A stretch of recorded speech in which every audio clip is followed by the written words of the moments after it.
Chapter 101 Epilogue. Humpty Dumpty sat on a wall when something inside started to stir. Down Humpty fell, down to his death, and from within all the yolk and the mess, that little something took its first breath. Crimson remembered the dream from last night, an oft-repeated dream from that one night months ago, a dream for the dark of midnight, a dream of waking up and still being in the nightmare. Cold, dark, hungry, blackness.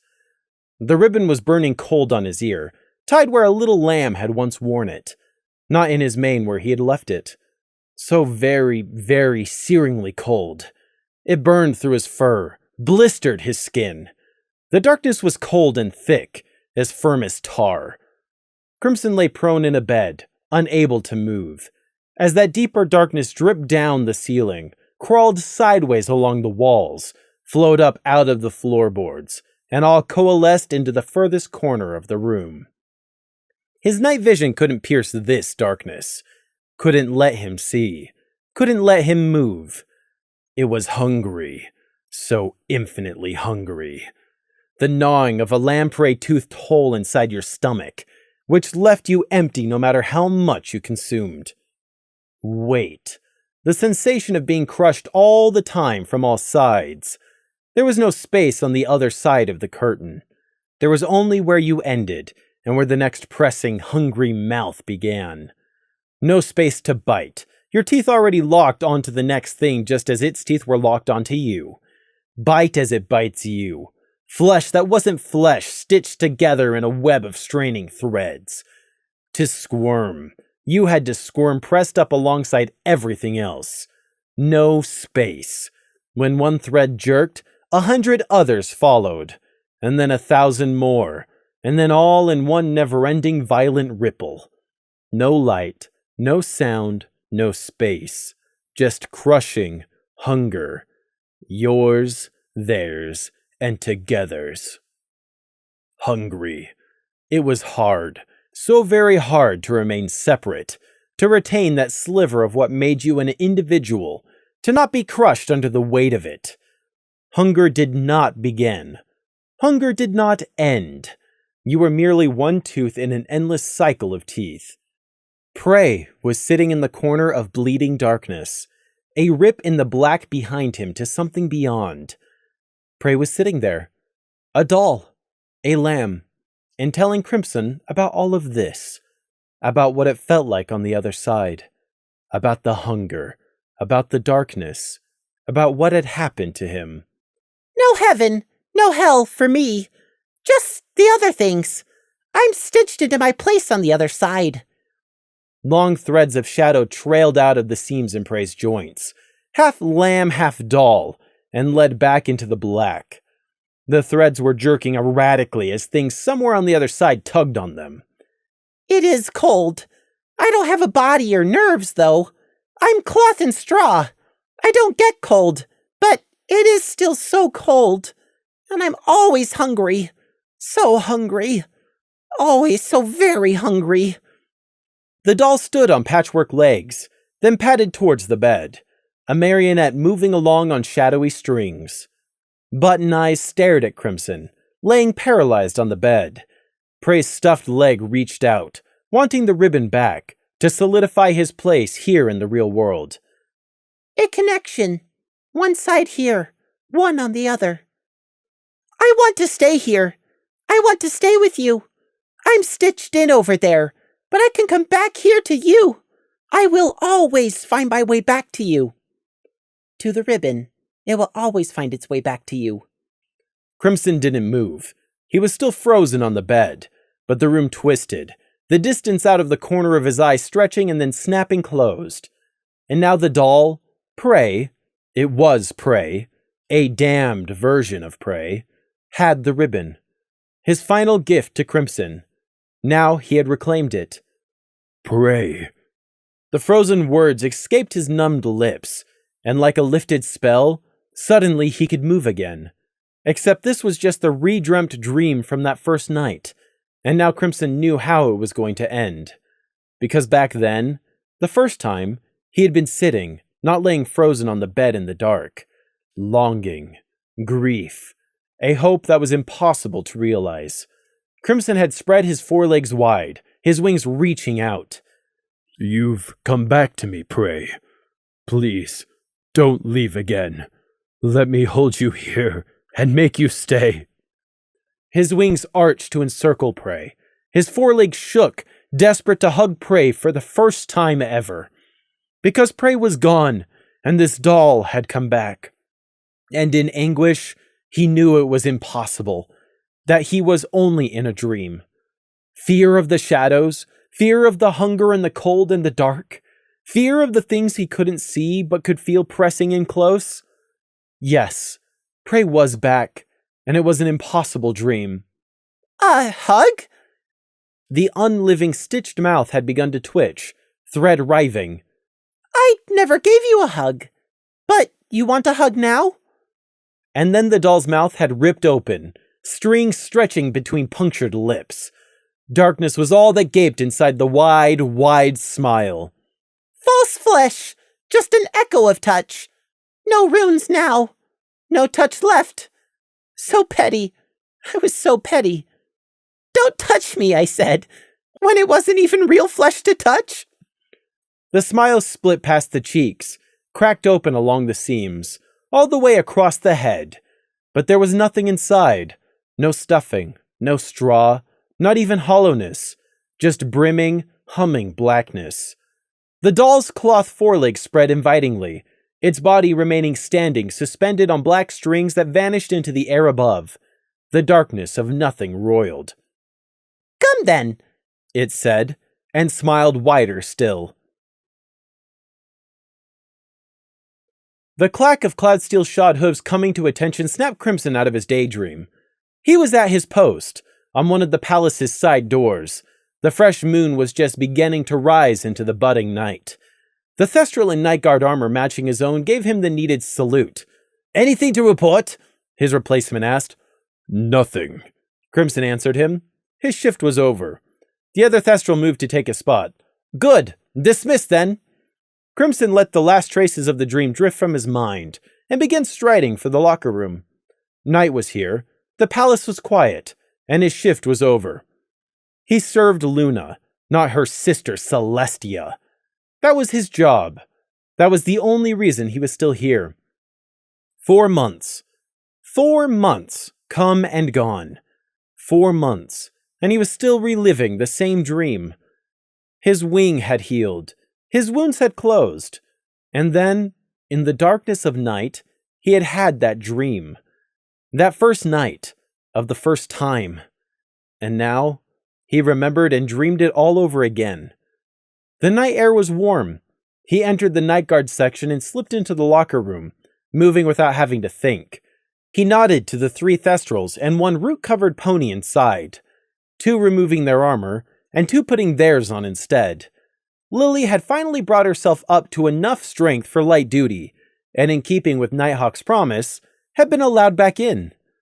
They didn't exchange words, just nods. There was no need for anything more. Crimson removed his armor, a replacement set, not the same damaged pieces from Haven Hay, undoing straps and packed it into his locker. He no longer took his armor home with him. He no longer lived just to serve an immortal alicorn. Once he had, but not anymore. His father's wingblade stayed on, though. He thought about that dream so often, the surrealness, the longing to reach out to Prey even when he'd known at the time beyond a shadow of a doubt it was just a dream. And then Crimson shut his locker, spun the combination, and quietly left the palace, exiting via the guard compound. For obvious security reasons, flying inside the palace grounds was restricted. Canterlot still glowed a soft gold even in the night, street lamps bathing roads and cozy lights shining in windows. But Crimson ignored the grandness of Upper Canterlot. He had somewhere much more pressing to be.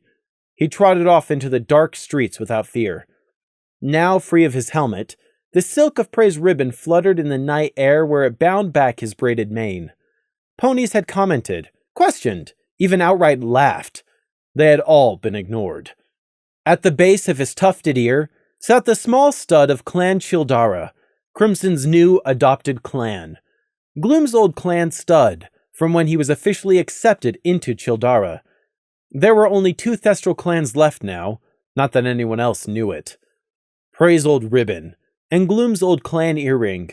Crimson walked the darkening streets towards the outer edge of the mountain city.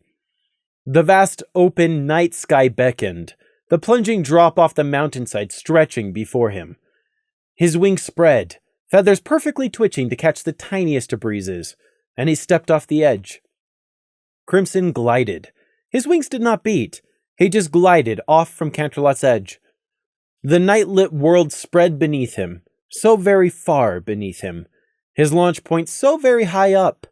He knew from experience he could glide all the way to his destination without a single wing beat.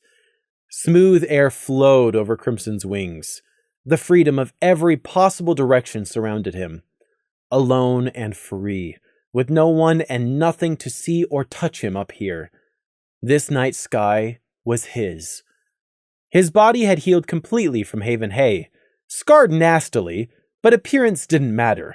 His wings still worked perfectly. Prey's hoofwork had not failed. It never did. Crimson glided through the night. Tiny patchwork fields and dark roads passed beneath him. Pinpricks of light signaling lone farmhouses. Sometimes in little glowing clusters of houses instead. He idly wondered if, were he above Canterlot, he would be able to pick out his friends' houses like that. Scenic at least may still be up and his lights still be on, working late into the evenings to prepare for his wedding. Off to his left, a much bigger cluster of yellow light shone. The town of Ponyville. Crimson had no interest in going there, or even flying over it. He couldn't stomach the thought of seeing any of the 6 ignorant bearers of the elements of harmony who lived there, especially not the traitor Celestia's very own special student. Celestia, the Sun Wolf. That is what Prey had called her. The hateful name fit. Regardless, he didn't care about the small pony-exclusive town which had recently become so puffed up with its own self-importance. He was not some celebrity-chasing tourist. His destination tonight had nothing to do with Ponyville. The destination he was gliding to lay beyond, in a black stretch of land where no tiny lights glowed in the night. The black stretched on for miles and miles and miles. Dark trees. Crimson had an apartment. Prey's old apartment back in Canterlot.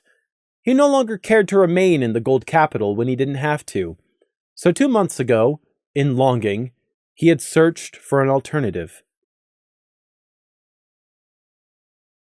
The ever-free forest. Wild trees, twisting, overgrown thorns and bushes fighting for space to survive. He smelled leaf mold, so thick he could practically feel tiny motes of decaying leaves in the air under his wings. Branches ceaselessly swayed and groaned in the endless canopy of trees. Unnamed insects and nocturnal animals called and skittered. Untamed wildlife and death. There came the frantic scream of some animal being dragged down and killed. Uncaring, cruel nature at its height. It was a tinge of home. Out on the borders, beyond Equestria's taming touch, this is how it had been. The Everfree just contained a slightly higher concentration of monsters than normal. And much fewer than the deeper green, as Prey said. The dark trees sighed as he silently wheeled above their canopies in a wide arc, slowing himself before angling downwards.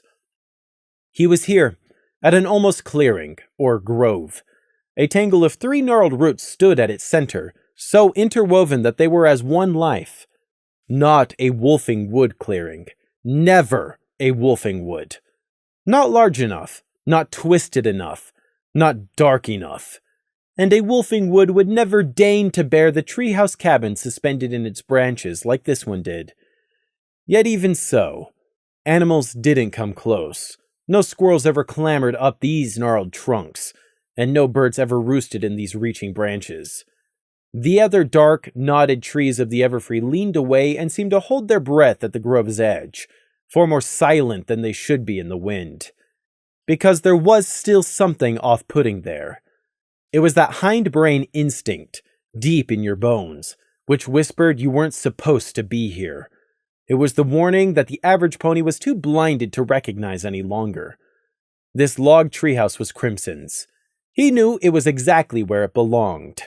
You had to take if you wanted to survive in the wilds. He landed on the small cabin's sloping, cut-sawed roof and took a moment to comfortably refold his wings. He hadn't needed to flap once since his launch off from Canterlot, as predicted. The tang of the forest night air was sharp on Crimson's tongue, one he could uniquely recognize. It was a scent always twinged with traces of blood only he could smell. He was used to it.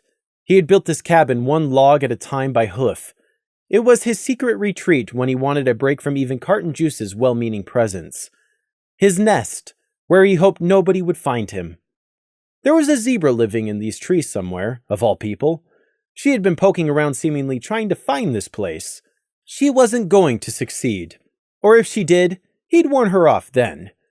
Inside the small, unadorned cabin, it was dark. Crimson didn't need any lamp, though. He knew his way to the low bed. A straw mattress he had transported all the way out here, along with warm blankets, greeted his questing hoof in the dark. Home. For now, or merely a place he had taken, carved out of the world by tooth and hoof. Mine. He pulled the ribbon from his mane, the knot untying itself. He let it flutter free into the dark as he sank onto the bed. It would always return to him. Crimson closed his eyes and breathed in the darkness.